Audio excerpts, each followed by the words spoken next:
This show is dedicated to the education and empowerment for all patients and families struggling with substance use disorder. Today, my special guests are Avi Israel, the president and founder of Save the Michaels of the World up in Buffalo, New York, and Suzanne Mix, his family coordinator, in the same up in Buffalo, New York. And unfortunately, all over the state of New York and actually all over the United States, everyone struggles with this disease. And Avi also lost his beautiful son, Michael, to substance use 7 years ago, coming up on 7 years. Well, let's cut to Avi and he can tell us about Michael. Is he there? Yes. I can't see. Hey, there you are. Are you coming up on 8 years, my friend? No, it's actually it's today. Today, the 4th is 7.5 years. 7 years. 7.5 years. Okay. Yeah. I'm right behind you. I'll be 7 years on March 14th. Yeah. So, you know, we can acknowledge the struggle at the holidays, how real it is. It is. And how difficult it is. Never mind the other days of the year, but especially the holidays, right? That empty seat. Yeah. It's really tough. I don't know if it's just this year. It's really tough every year. But this time of year, it's so crazy. I miss him so much. And it was a funny thing. I was just thinking, what would Michael want for a Christmas or a Hanukkah gift? And yes. I was thinking, he would love one of those drones because he just loved airplanes. Yeah. It would be something that I would have bought for him. And an activity that you would have done together, right? You would have found an afternoon to do that together. I know, it's not having any new photographs every year. My other two children change with the way they look, their family's growing, life goes on, and then you have the same photographs of Thomas, and that's hard. Let's call it what it is. It just plain sucks. And you get angry and you get sad and you get mad, and all the emotions all in the same breath happen at the same time. Linda, we've talked about it. I mean, we talk every day, you and I, but it's hard for people to understand the significance of this loss. And just from a simple thing is people plan of what they're going to buy their kids for Christmas, yes. for Hanukkah, for birthdays, for going back to school, whatever it is. And making their favorite cookie. Making their favorite cookie at Christmas time. The only thing that we could do for our boys is put some flowers at the cemetery and some balloons, and that's it. And that's it. Yeah. And that isn't pleasant in any way, shape, or form. And you have to be happy for everybody else, or you have to be in the moment. Let's put it that way. You need to always be in the moment, but that moment cuts your heart into all the time. Yeah. It hurts when you see other people get engaged or get married, or some of his friends, go into law school or whatever it is, and you know that your kid never got the chance. Right. The what ifs. What if, where would, all those questions that we'll never get the answer to. Yeah. But like I said, I know where they are. So now and I know that when you and I go to Albany together and God calls everybody in for the movie that day, get the popcorn, let's see what these two are going to do. Well, in another month will be that time again. It'll be that time again. Yeah. And we'll have to find some new doors with the new elected officials Yeah. and introduce ourselves. Yeah. Well, we got the Democrats this year, so Yeah. actually, I got a phone call this morning, that we're gonna start setting up some meetings. Okay. Now that the Democrats is controlling the Senate, we'll be able to start doing some stuff. Got to meet them where they are too. Yeah, yeah. I just hope that everybody understands that the significance of this epidemic, and the fact that, and I want to say that New York State is really has been responding. They're they're proactive. They are proactive. But this is such a huge epidemic. It's such a huge problem that, yes, people are still dying every day, and I find it really amusing where people and government would say, "Oh, the death rate is going down. We only, it's 50 people less than last year." Oh, really? But we still have over 200 plus people that died, for instance, in Erie County. So it's not. It's not. No, really. it's deceiving. Those numbers are deceiving because we still don't even know how many go unreported, right? Absolutely. Families are embarrassed to say what their loved one died of. But we haven't even seen the full impact of the epidemic, because now, working with Catholic Health hospitals here, mothers coming in, pregnant women coming in high as kites, delivering these babies, born dependent on opiates and heroin, and that impact of their health care, and who's going to raise them if we can't make that bond between mother and child and get that mother into long-term treatment.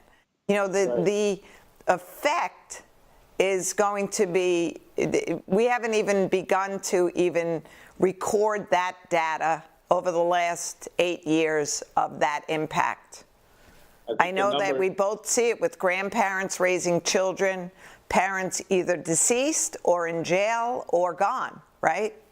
I don't think that anybody has really a true number of how many people come in every year into this large population of people who are addicted.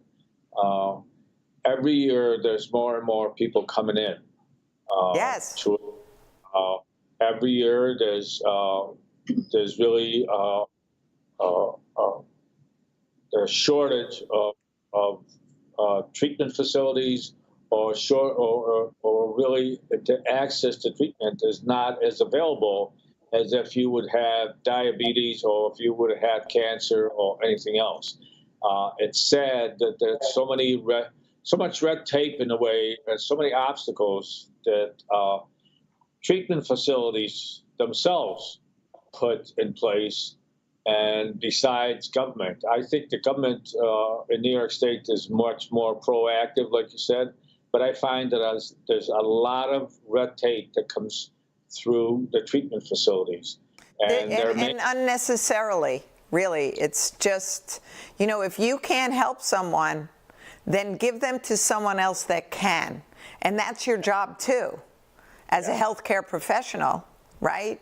If someone calls treatment center A and you're full, well, then say, hold on a moment and call B and C.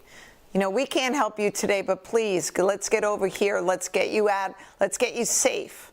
Let's get you safe for the moment in time. That urgency is not there.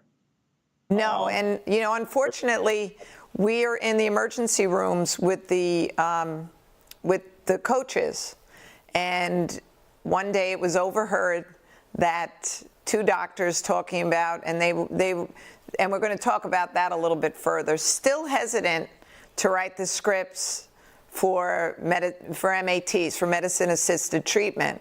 And the doctor was heard to say, how long have they been using? And the answer was 7 years. Well, if they wait 5 more days, it doesn't matter. Yes, it does matter. 5 minutes can mean death. Yeah. And you and I know that better than anybody. And the shame and the stigma, let's not even talk about that anymore. Let's just talk about the healthcare epidemic that's going on, and that everyone is entitled to treatment, Yes. and to help, and to compassion, and to understanding. Yeah. No, there's definitely a lack of urgency. There's definitely a lack of compassion, a lack of empathy when it comes to healthcare professionals, when it comes to treatment facilities professionals. I mean, thank God that there's, Save the Michaels and Thomas's Hope and other organizations around the state who take it upon themselves to push and advocate for the people who fall through the cracks. My God, we have Angela, who you met here, Yes. in our office, and it's only been 2 months since she lost her son, who fell through the cracks through one of the largest treatment facilities here in Western New York, who really seemed like bureaucracy got in the way of helping the person. Yeah. And I think that we need to remember that behind the name and your list of people that are waiting to get to your facility is someone with a real struggle that could end up passing away. And it should never happen anywhere. No. And I don't think we'll rest until it doesn't happen anywhere anymore. Yeah, well, we're going to have to teach them that human life is worth a little more than money. Yeah. A lot more. A lot more than money. A lot more than some of the idiotic guidelines and rules that they set in place. Yes.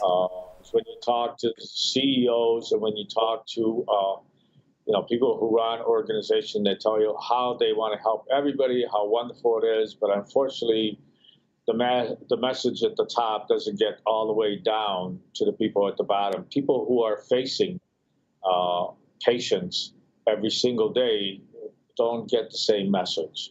They Right. get a book of rules, and in that book of rules, it tells them that you have to meet a certain criteria, and if you don't meet the certain criteria, well, you can go home.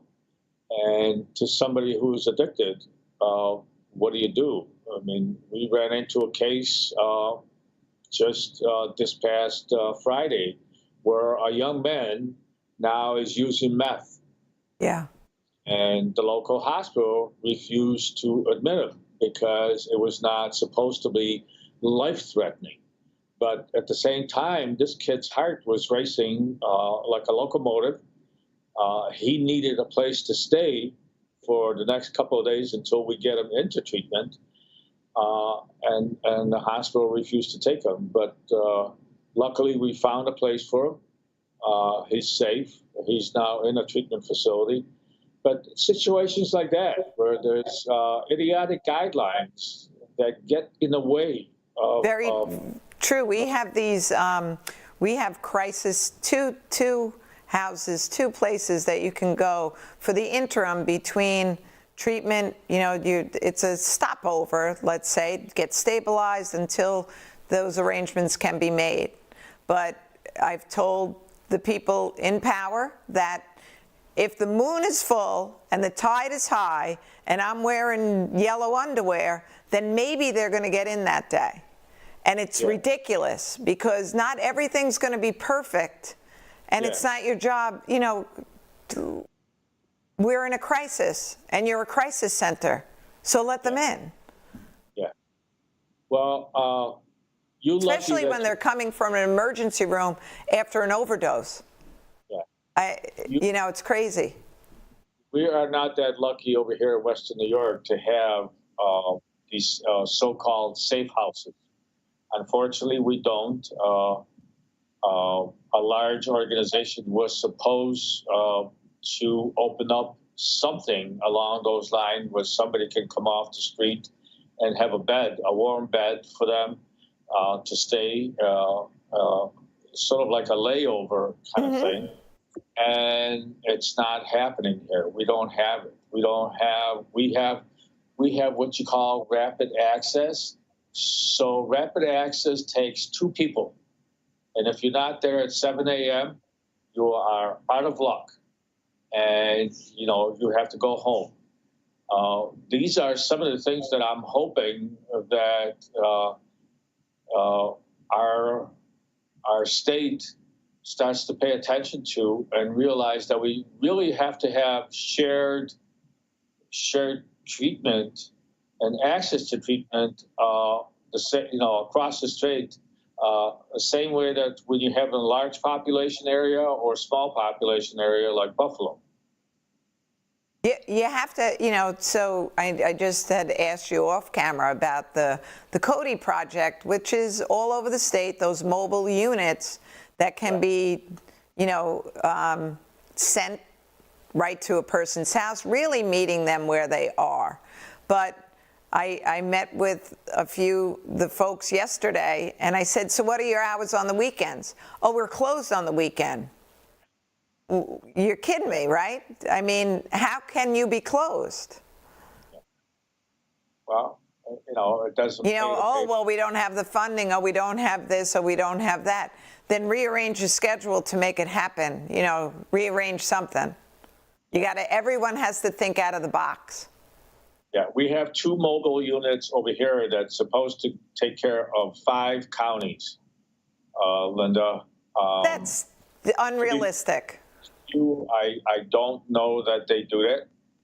I know that one vehicle is used in front of the courthouse on a daily basis. Okay. I have no idea what the other vehicle is doing, where it's at, and who they're taking care of. I would really like to find out. We also have a hotline that you could call, and we have a so-called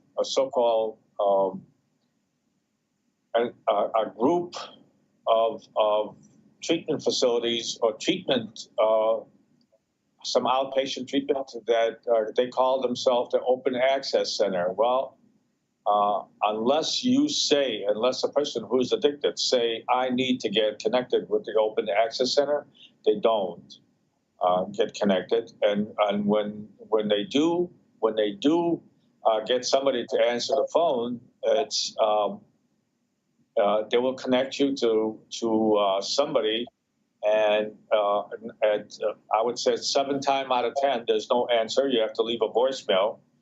And that's unacceptable. Absolutely. Absolutely. And that's one of the reasons people come to Save the Michaels, because everybody that walks in here or anybody that calls Save the Michaels, the same thing like House of Hope, Thomas's House of Hope, they get into treatment immediately from 2 at the latest 24 hours. They get connected to somebody. Absolutely. And, we think out of the box. So we had a gentleman who had to be taken to the emergency room before he could be accepted at treatment at one of the state's addiction treatment centers. So my coach took him to the emergency room and was waiting with him.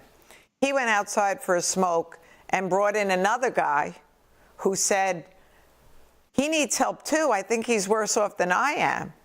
Yeah. So this was a young man, like the age that Thomas and Michael would be now. And he had overdosed 2 times, was waiting for an imaginary cab that supposedly the hospital had called for him to take him to a homeless shelter. So I was talking to him.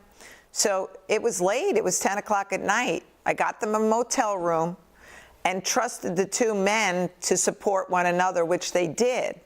This poor young man hadn't seen television in months, hadn't had a hot shower, all of those things. And at 5:30 in the morning, an Uber picked him up, and I stayed on the phone with him, and they brought him to the Bronx because he was in full withdrawal. And he just called my phone again this morning. He completed treatment. He's in a community residence getting his GED, And he just calls to tell me, thanks for being my friend, basically. So happy. But how can you get well when you're homeless? And how as healthcare professionals who took an oath to do no harm, send someone homeless back out into the environment? That's a good question, Linda. That really is what bothers me. Yeah, that is something that those people will have to live with. I know that for us here at St. Michael's, when somebody calls, just a little while ago, Suzanne got a call from a young man, and Suzanne made sure that she spent her Saturday at the hospital with the young man to make sure that he's got into treatment. And now the young man is expecting, him and his girlfriend are expecting a baby. So we do what it takes to make sure that people get into treatment. Exactly, no barriers. There's a very small window of opportunities when somebody's saying, I need help or I need treatment.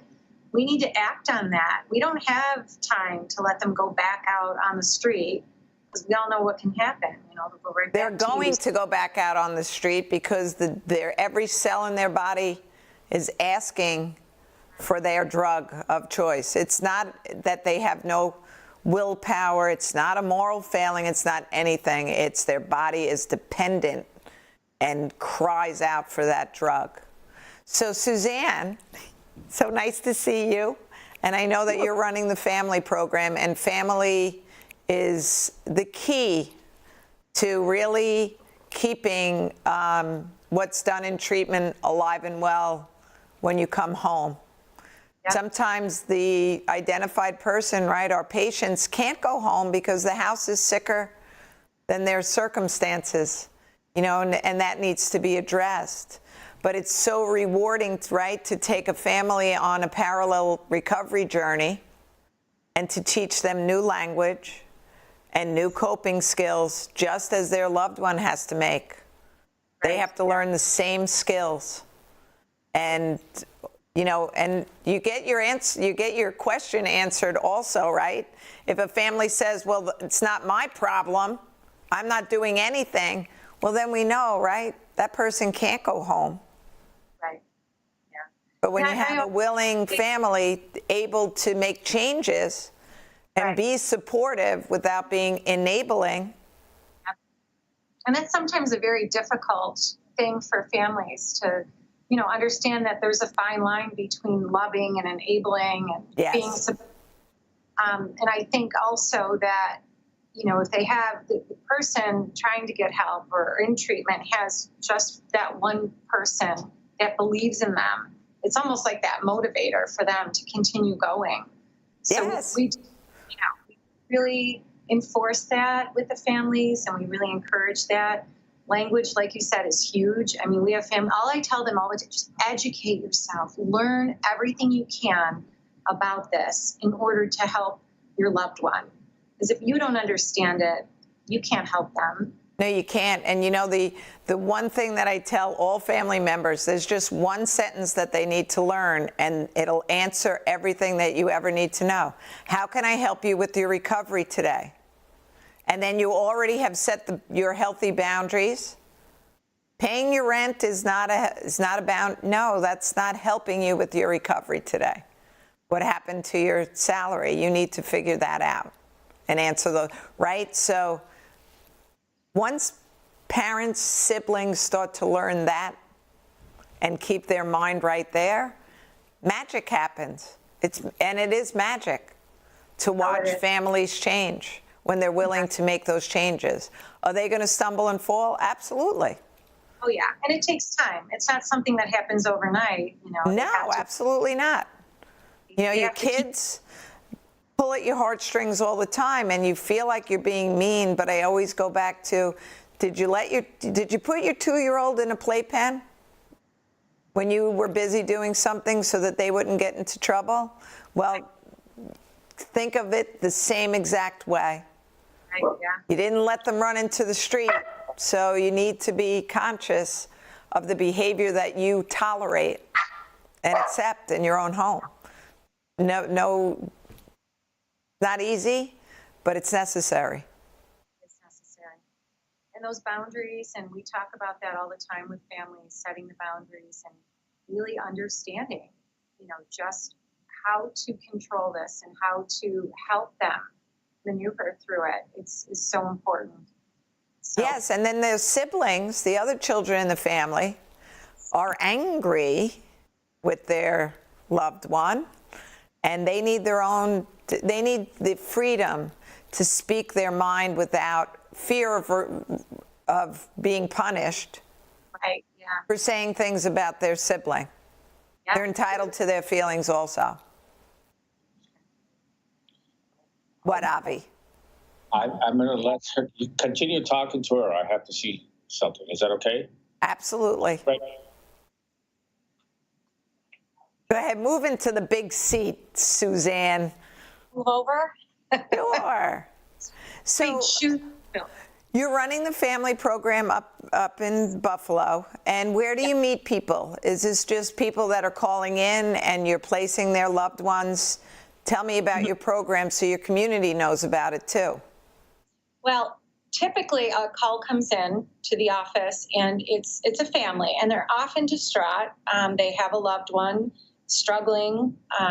They really don't know where to begin. And so we start that process. So every call that comes in, I spend a good 30 to 45 minutes talking with that person, explaining our program, what we can do to help, offering support. I then get the information and I connect them with a recovery coach. And usually I find somebody who lives in their area that can kind of meet with them regularly so they're not too far, and somebody who's a good fit. So if it's a mom calling me, I'm going to find a coach of mine that's a mom that has actually lived experience with this. And I feel like that is so powerful because they understand. And I myself, being a mom of a son in recovery, I get it. It's so important to have that person kind of relate to somebody who's been through it, who understands it. So that's kind of how we start the ball rolling. The coaches meet with them on a weekly basis to begin with. We have a few seconds, and then we're going to pick this up. We're going to go to a commercial break, but you and I are going to continue. Same, but so important, the mix, right? They have to connect, because that's going to be your new best friend. I'm going to see you in a few minutes, so don't go anywhere. We'll be right back after this message.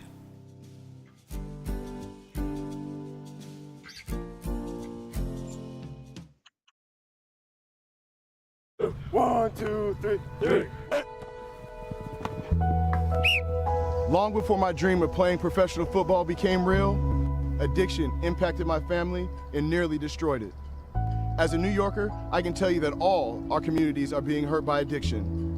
New York State is leading the fight in combating addiction, providing help and treatment regardless of your ability to pay. For more information, visit combataddiction.ny.gov.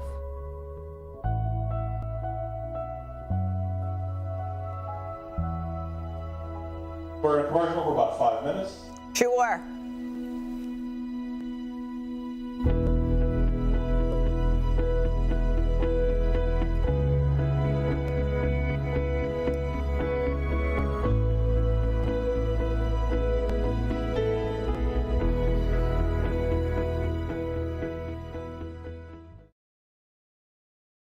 Growing up as a young kid when addiction was around was tough. It was, at the time, I felt like it was unfair. I had to grow up quick. At the age of 11, my father left the house after, a couple months after I found drug paraphernalia in their nightstand. And it was a tough reality to face as a young kid. And, there were good days and bad days, but there were a lot of bad ones. After my father left, we got kicked out of homes. There were people in and out of my house, and I didn't understand, why did this happen to me? Why did addiction why did my parents have to be addicted to drugs? Yeah, going through recovery was a long road. When I was a senior in high school, my mother went away to prison. I had to go through my college recruiting by myself. I had to go off to college. My friends' parents took me to college. And so it was tough going through those times. But when my mom decided that she wanted to change her life, she wanted to get help. You know, my mom got sober in prison. She got out of prison and gave up drugs and regained her relationship with God. My mother works for the church now, and we have a great relationship. I tell her every time I talk to her how proud I am of her and what she's accomplished. You know, she's a tough woman. She's been through a lot, but the things that she's done after prison have been amazing. You know, I'm so proud of her. She got her associate's degree. We have a great relationship. She's a great grandmother to my nieces and nephews, to my children. She's always there for me when I need to talk to her, and we have a great relationship. For a while, it looked like, you know, when you're in it, when you were in the addiction part of it, I never thought my mom would be the same. But there is a light at the end of the tunnel. You can change your life, you can get help, and you can have a better life and regain those relationships and have a positive effect on those people around you. You know, I look at, you know, when I go through tough times in my life, I ask myself, what would my mom do? Because my mom has been through, you know, I always say my mom has been to hell and back, and she's doing great, and I'm thankful for it, and I'm proud of her. My father as well. You know, I didn't have the best relationship with my father. When he left the house when I was 11, he left us with no car. I didn't speak to him for 3 years, and that was probably the toughest time of my life. But we gained that relationship back. My father's been clean for 3 years. His health is doing better.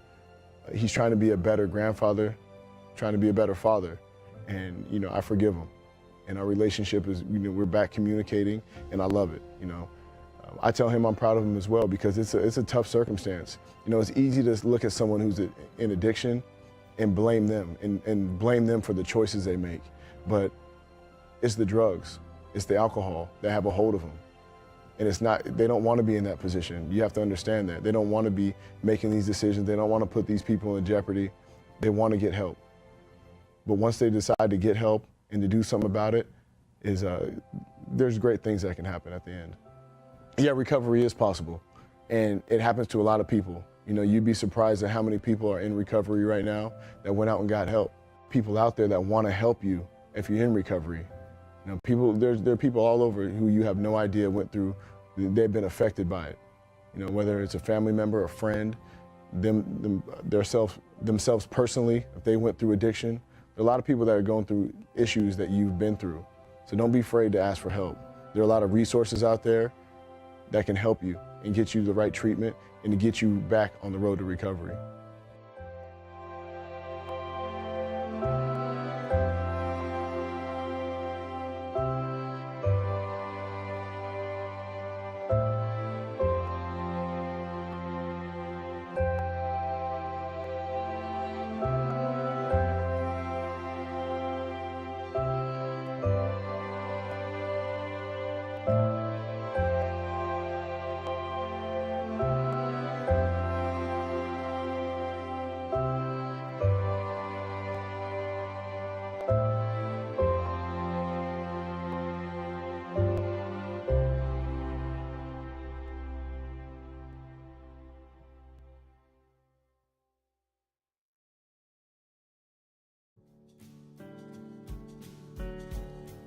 To Resolutions for Recovery.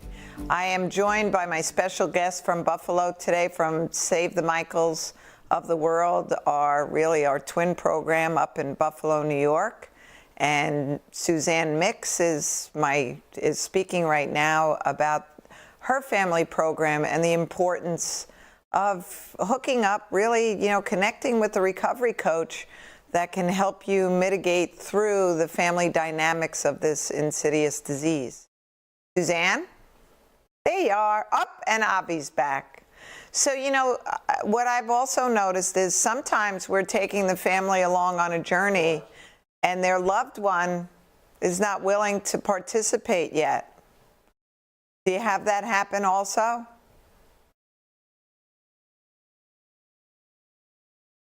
I'm not hearing her. Oh, there you are. Okay. Yeah? Yes, you're back. So with regards to what you were just saying, we do see that. Quite often you see the family working harder than the person, yes, you know, struggling. And, that's kind of a gray area, because you have to really try to get the family to understand they can't work harder. The person struggling with substance use disorder needs to own that. They have to really be able to, figure out their path to recovery. And Yes.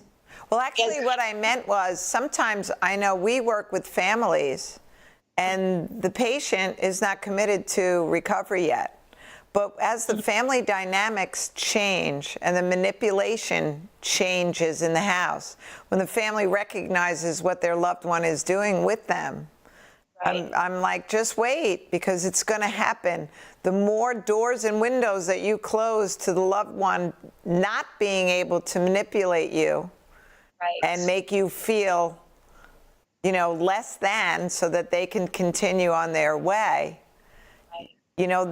they kind of get backed into a corner, and they're much more apt to say, all right, I'll get help, Yeah. because this isn't working in my house anymore.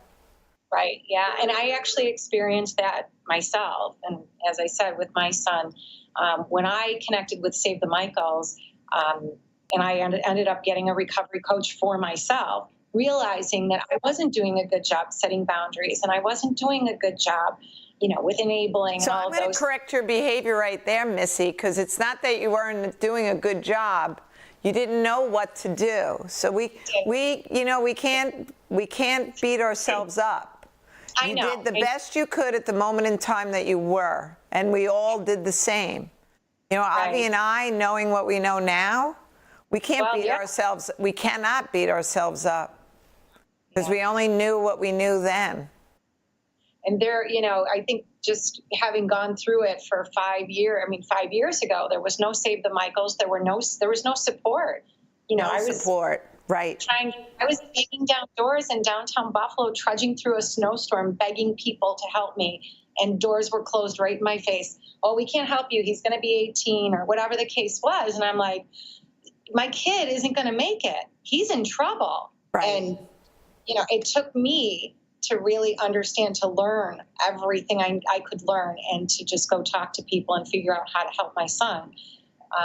And so when I did, as I said, then I did finally get connected with a recovery coach through Save the Michaels, who said, ooh, okay, this is, let me help you. And, we did. I learned how to set boundaries, and I learned how to be strong for my son. And you're right. As soon as he realized, oh, wait a second, I can't do this, or I can't do that anymore, it's almost like he kind of surrendered. That's the perfect word, and that's the word I couldn't think of. The identified person, the person struggling, will surrender because they give up. They're tired. It takes a lot of work to do what they do. Absolutely. It costs them their soul, quite honestly, right?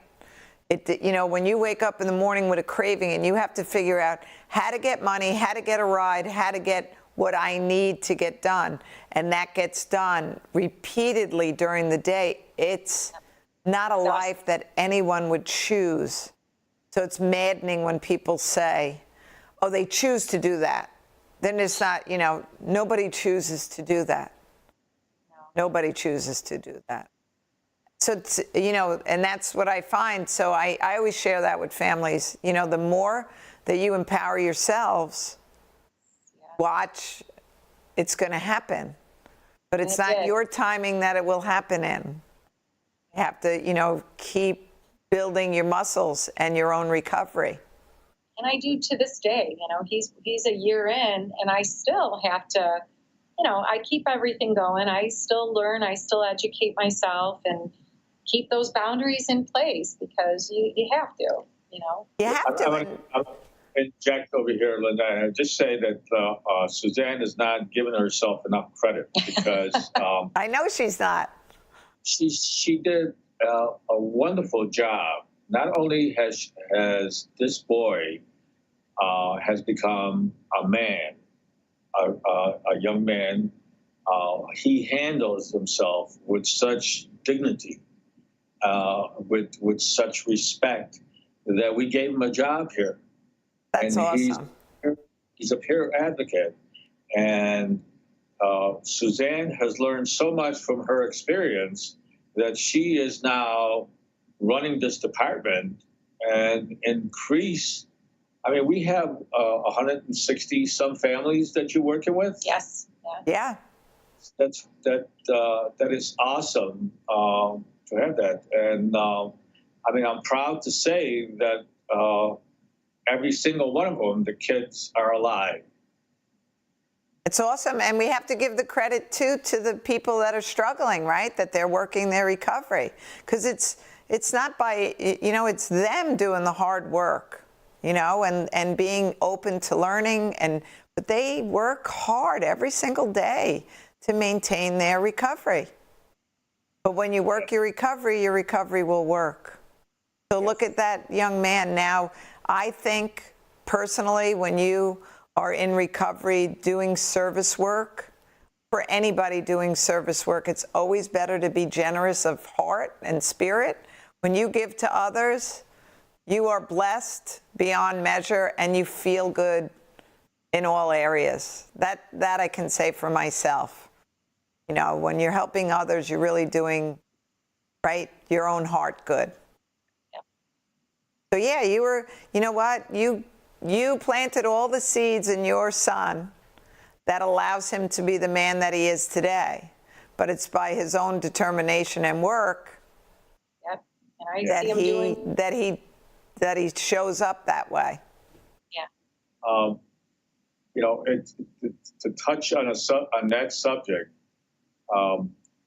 there's nobody that connects with people with addiction better than somebody who's been through addiction. Yes. And we started a new program over here. You know that we're working with 44 courts here in Western New York. And I think so far since May, we've got somewhere in the neighborhood of 190 people that we transferred from courts, from sitting in jail, really, to treatment.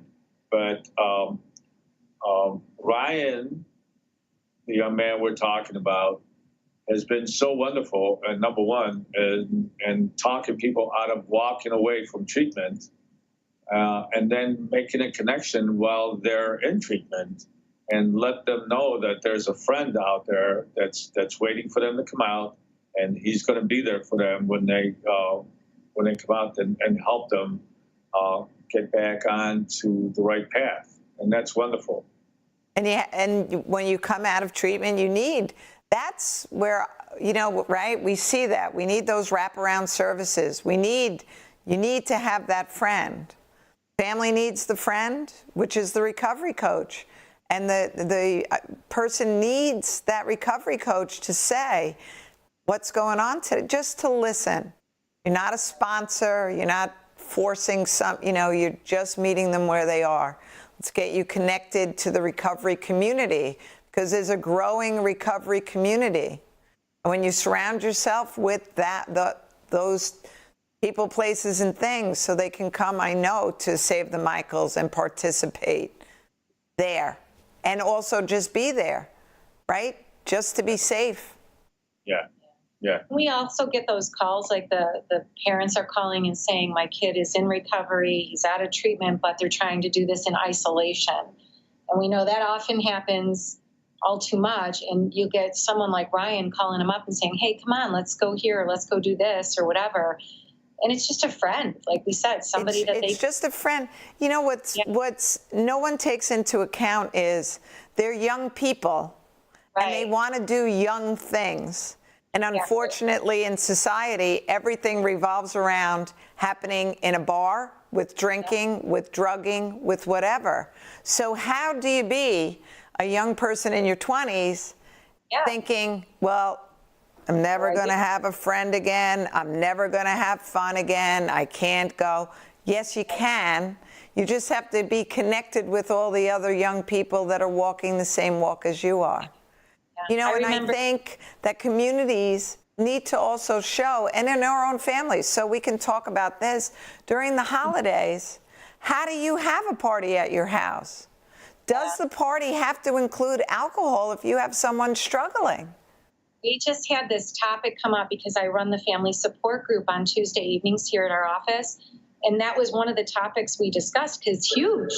Families Yes. don't know what to do. They're like, what do I do? Can I have alcohol? Do I not have alcohol? Will it offend my loved one? If I don't have it, they're going to think, well, they're ruining everyone's holiday. Or if I do have it, is it a temptation? Is it a trigger? So, the only thing I say to parents or family members, if you not having alcohol ruins a holiday, then everybody has to take a look at why that, just Right. that, because the point of being together for the holiday is being together. The food and drink is unimportant. It's sharing that experience, number one. And isn't it so important to show people in recovery, but other younger children, that you can have fun Right, you without don't the need- use of alcohol during a holiday? And, here's a great analogy. I'm going to give you another one. If there was someone highly allergic to peanut butter, would you have peanuts in the house during that? If someone could die from being exposed to peanuts? Yeah. No, you would not. So why Good do it? Honor the commitment that they're making to your family and to themselves. I think that's all we can do and say.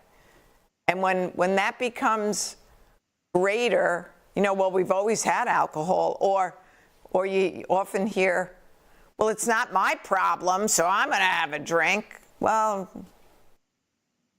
you can't help that all the time. I think families need to adjust to a different lifestyle because I recall when Michael was diagnosed with Crohn's, and our family changed everything when it came to our eating, our menu. Yes. And it has to be the same thing when it comes to addiction. So whether it's alcohol, whether it's pills, whatever it is it's when a kid is sick or when somebody that you love is sick, it's the support that's around them that's going to save them. And Without we a all doubt. know that. So we all have to make some adjustment and do some sacrificing and adjust eating habits or whatever it is that we need to adjust to make sure. Now, we don't have to start walking on eggshells to make sure that everything is right. But I think we have to be sensitive to the need, because if a person had cancer, we will all be sensitive. If a person had, I myself have a type 2 diabetic, so there's no more chocolate in the house, and my daughter And I'm Rachel. going to call you out on that, liar. I know that you have Dove bars somewhere. There is none, Linda, because Rachel was going, Dad, you don't have any chocolate around. I go, no, Rachel, you want chocolate? Go buy it for your house. It's not in this house Not anymore. to say it's not hidden somewhere in this office. Yeah, yes. No, I don't. Everybody's taking that away from me. Just a little ice cream bar. Just a little Dove ice cream bar. That's all he needs. Even those have kind of stopped.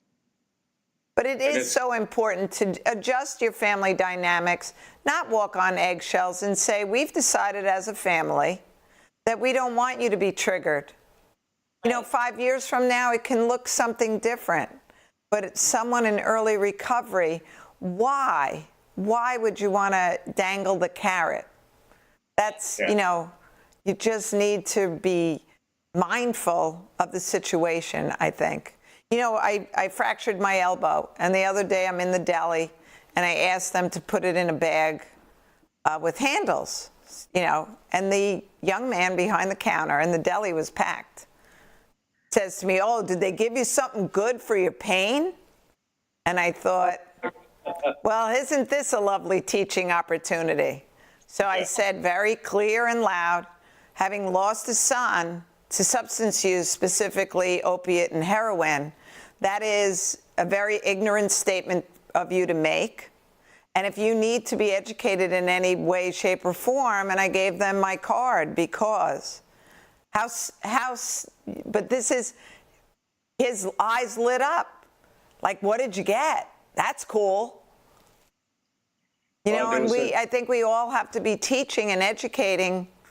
I didn't say that to make anyone uncomfortable, but, you know, we need to speak differently in the world today. There's a great article that I read yesterday. And am I allowed to mention a newspaper? Yes. That was in the New York Times regarding dentists and prescribing. Prescribing. How at one time, just about everybody that got their third molars extracted was getting opiates, and finally, that society is starting to change prescribing habits. And they're not there yet. But at one time, I think the dentists were somewhere around the neighborhood of 25% of all opiate prescribing in this country. And they didn't give enough a prescription for 3 days. They gave a prescription for 30 days. 30 days, right. You know, the orthopedist that took care of me knows my circumstances. But he asked me, he's like, do you need anything for the next couple of days? Because it's going to hurt. And I said, if I don't feel pain, I'm going to do things that I shouldn't be doing, number one. And Advil took care of what Advil needed to take care of. Yes. Is it uncomfortable? Yes. Life is uncomfortable sometimes. And I think everyone, nobody goes through life pain-free. So why do we expect it for anything else? Yeah. Well, I think it touches on a whole scope of a different lifestyle that we need to start learning in our society, that sometimes there is some pain when you fracture your elbow. You are expected to have some sort of pains. When you remove your wisdom teeth, you are expected to have some pains. But for years we've lived without prescribing opiates, and we all survived. And unfortunately, and we've talked about it so many times, the greed. The greed. Well, the greed is now coming to doctors who will prescribe Suboxone for $600 cash for a prescription. But even to touch back on opiates, Governor Cuomo was down here in 2016 and signing the bills that we passed, which include the physician education. And during his speech, he spoke of his youngest daughter who had her tonsils out. And he got really angry because, the mother of his children is a Kennedy. So addiction runs in the family, and he's cognizant of that. But the surgeon that took her tonsils out gave her a prescription for 30 days of opiates. And he during his speech, he was like, so I went and saw him, and I was ready to punch him in the nose, because if my kid hurts for more than 3 days, I'm coming after you anyway, because what did you do? Right? But even the governor of our state understands that the prescribing is way out of line for the pain, for the number of days that you may experience pain. And people, listen, we're all in agreement that people who have real, significant living with pain every single day of their lives, we're not talking about those people. We're talking about acute circumstances. So because we don't want to get a bunch of hate mail from people who have to be on pain medication. You know what, Linda? We've never, in the 7 years, and I think I've known you for 6. Yes. I don't think at any one time did we ever say no more opiates on the market. Correct. There is a condition for people who need opiates. We're not advocating for that. We're not asking for that at all. What we're asking is for some responsibility on the people who are prescribing the opiates. We're asking them to be responsible in handling those medications And, you know, it's amazing to me that really you don't need a special license to prescribe opiates, but yet when you want to prescribe the antidote, you need to have a license. So there's a lot of things that are That don't kind of make like, sense. They just Yeah, don't, they don't there's- make sense. yeah, screwed up in our society and our healthcare system that I'm wondering what's going to happen in 50, 100 years from now when people look back on the 90s and the 2000 and you know 2011, 12, where we lost so many kids. Yes. We lost so many people at that time, and say how was that allowed? And look at the FDA, who has just approved this new medication. I know. And I wrote to Douglas Throckmorton from the FDA. I wrote him an email and I says, Doug, why would you do that? And the answer that I got, and I think I forwarded, Yes, you shared, yep. that it was needed, that there's kids in pain. It's all about this. It's all about money. So Follow you the go money. to young kids who have cancer, you know, and there's a chance that young kids could overcome their cancer. You know, but Absolutely. on the road to addiction with this strong medication that you know is going to be out on the street within a matter of time. You know, and it's just going to be a new wave of death. There always is. There needs to be, you know, when I grew up, and you guys probably agree with me, you were lucky to get an aspirin. My parents didn't give you, we didn't take anything, right? You're okay. Go, you know, rest, whatever. You didn't get things like that. You learned to deal with life. Yeah. There's kids today who we have to deal with here at Save the Micro, the same as you do. And do you notice that they have no coping skills for life? For the smallest of things. And they started on the path to addiction with the ADHD drugs, with Yes. different kind of whatever it is, different kind of medication to treat whatever it is, a condition that supposedly some specialist has decided that the kid has. And here they are, you know, 15 years later, or whatever it is, or 20 years later, and they're in full-blown addiction. And Yes.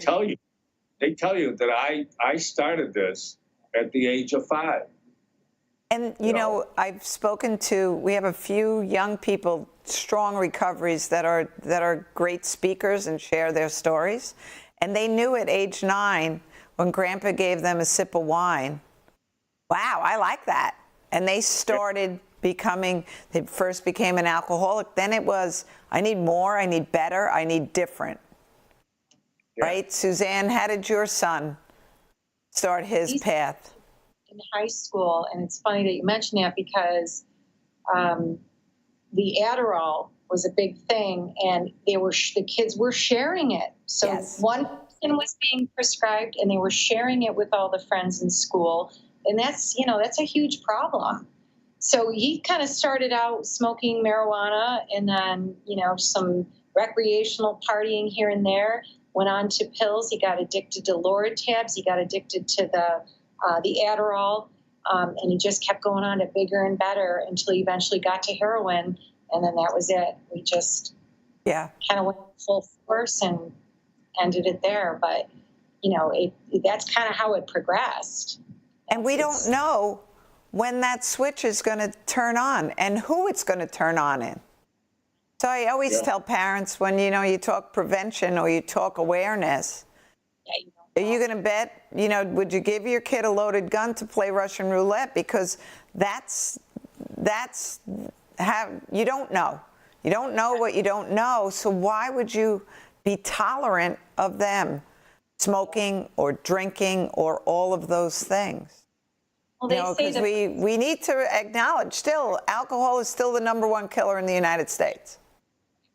But they say the first time that they pick up, and this was something I learned when he was down in a rehab, and they had like a 3-day intensive and a parent workshop where they explained everything, and it was really educational.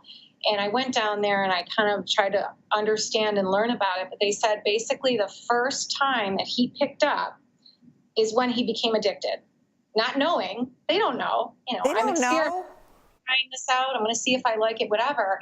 But there's, you know, that was one of the things they posed as a question to the parents. You know, do you really think that if your kid knew that when he picked that up the first time he was going to become addicted, you know, would he have? And we don't know what the... Our kids are smart. Children today, they're smart. They know drugs and alcohol are bad, but we're expecting them at 12-year-old, you know, grow up.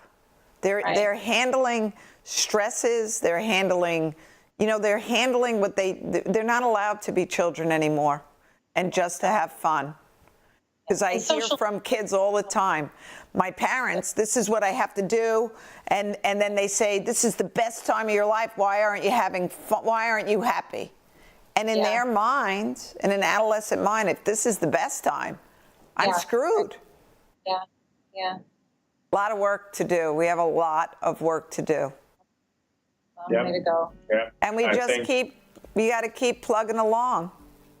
I think this whole new problem that's going to creep up on us is this legalizing marijuana for recreation. Oh, that's going to be a whole nother nightmare. Yep. Hey, thank you guys for joining me today. I will talk to you soon. And I'm going to come up and see you guys after the winter. Have a great day, all right? Bye. Bye.